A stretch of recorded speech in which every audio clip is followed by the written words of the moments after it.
Bonjour, que la paix soit sur vous. On voit dans ce sondage que la majorité des Américains, et c'est la première fois que ça arrive, ne croient plus en la divinité de Jésus, ne croient plus que Jésus est Dieu. Exactement 52% des Américains ne croient plus que Jésus soit Dieu et 30% des évangélistes. Je le précise car beaucoup d'évangélistes, notamment, sont venus en commentaire lors de la dernière vidéo sur le prêtre catholique avoue que beaucoup de catholiques ne croient plus en la Trinité, ni que Jésus est Dieu, et nous disent que ce ne sont pas des vrais chrétiens, etc., etc. Sauf que là, c'est 30% des évangélistes. Donc pas des catholiques, même pas des protestants traditionnels, mais des évangélistes. Ce sont donc les plus conservateurs des chrétiens. Aux États-Unis, dans la nation la plus chrétienne d'Occident, ne croient plus que Jésus soit Dieu. C'est une excellente chose. Cela rapproche considérablement les Américains, le peuple américain de l'islam. Là, contrairement à toute l'histoire des relations musulmanes chrétiennes, on devait convaincre les chrétiens que leur christologie était trop haute, qu'ils avaient exagéré l'importance de Jésus. Là, notre rôle avec le peuple américain, c'est l'inverse. C'est de leur dire qu'ils ne donnent pas assez de place à Jésus et que Jésus n'est pas simplement un bon enseignant, c'est un prophète et c'est le Messie pour les enfants d'Israël. Ces chiffres ne m'étonnent pas vraiment, car par le biais de l'association des retours qu'on a aux États-Unis, on voit que beaucoup de chrétiens ont cette vision sur Jésus, croient que c'est un homme important, un homme de Dieu, mais que ce n'était pas Dieu lui-même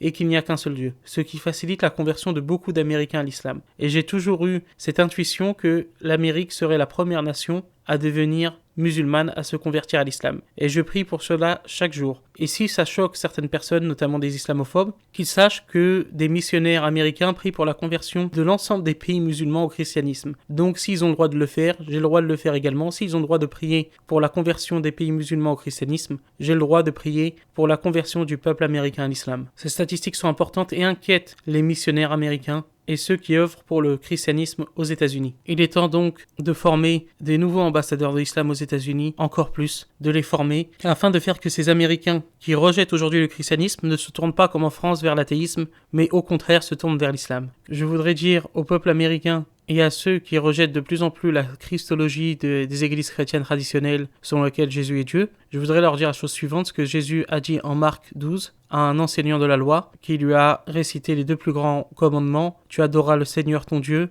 et tu aimeras ton prochain. Et Jésus lui a répondu, tu n'es pas loin du royaume de Dieu. Et je dis à ces chrétiens, américains ou non, vous n'êtes pas loin du royaume de Dieu, il ne vous reste qu'un pas vers l'islam. Ce sera peut-être le pas le plus dur pour vous, celui d'accepter la prophétie de Mohammed, que la paix et la bénédiction de Dieu soient sur lui, qui est prophétisée dans la Bible. L'islam est prophétisé dans la Bible, notamment dans Genèse 17-20. Que Dieu vous bénisse et que Dieu vous garde.